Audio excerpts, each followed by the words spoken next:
Assalomu alaykum hurmatli meni muxlislarim. Bugun sizlar bilan noodatiy dimlama tayyorlaymiz. Buning uchun bizlarga qo'y go'shti, to'g'ralgan piyoz, karam, qovoqcha, tomat sousi, baqlajon, to'g'ralgan pomidor, o'simlik yog'i, bolgar, yashil bolgar, loviya, ko'k loviya, tuz, zira, paprika, kartoshka, 1,5 bog' shivit. Menga shivitlarni quritilgani bor edi. O'sha uchun men o'shandan foydalandim va yarim stakan suv kerak bo'ladi. Qani endi boshladik.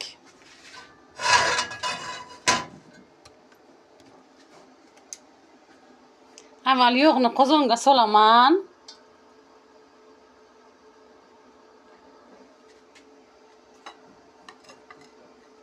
Men o'simlik yog'ini ko'p qovurmayman, yoki kuyib ketishi mumkin.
Endi piyozni solaman.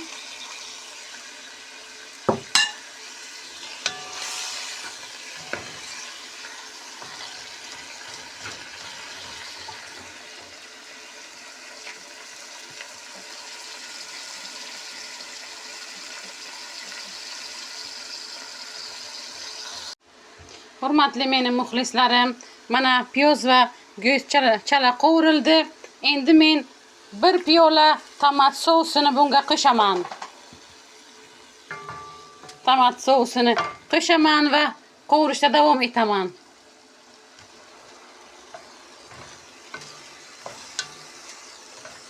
Endi buni ustidan men karamni solaman. Mana.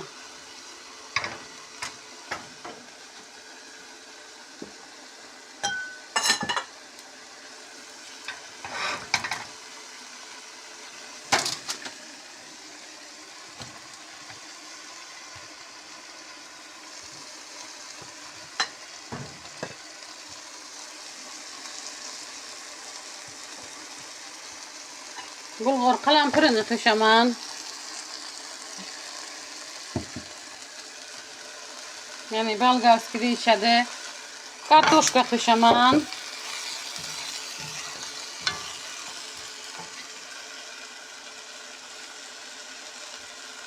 Loviyani qo'shaman.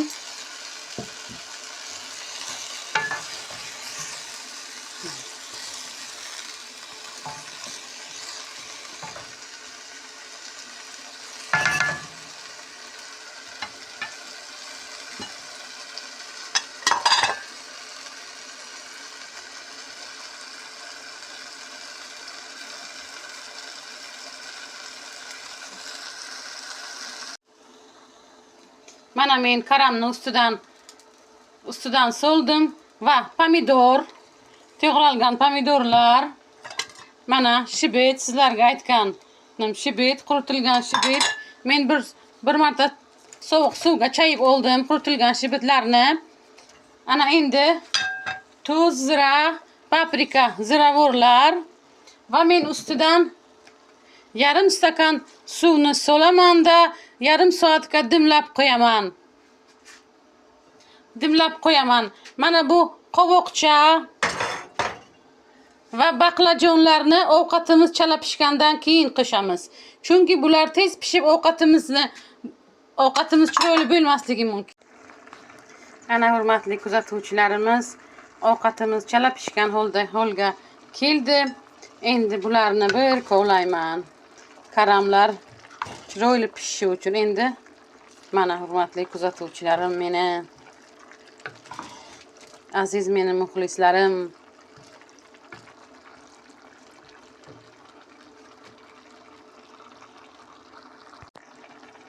ana men baqlajonni qo'shaman va yana pishirishga davom etib bug'ga qo'yaman.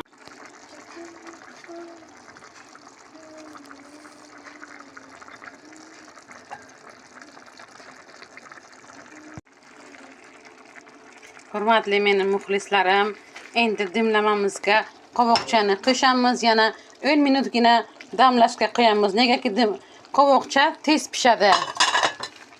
Mana. Yana 10 minutligina dimlashga qo'yamiz. Qovoqchamiz tez pishadi.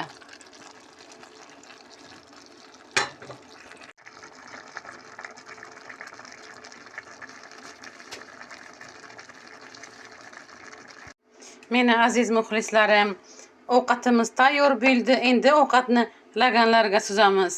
Hurmatli meni kuzatuvchilarim, mana men noodatiy dimlamam tayyor bo'ldi. Hammalaringizni uyimga mehmonga taklif qilaman. Qani endi dasturxonga marhamat.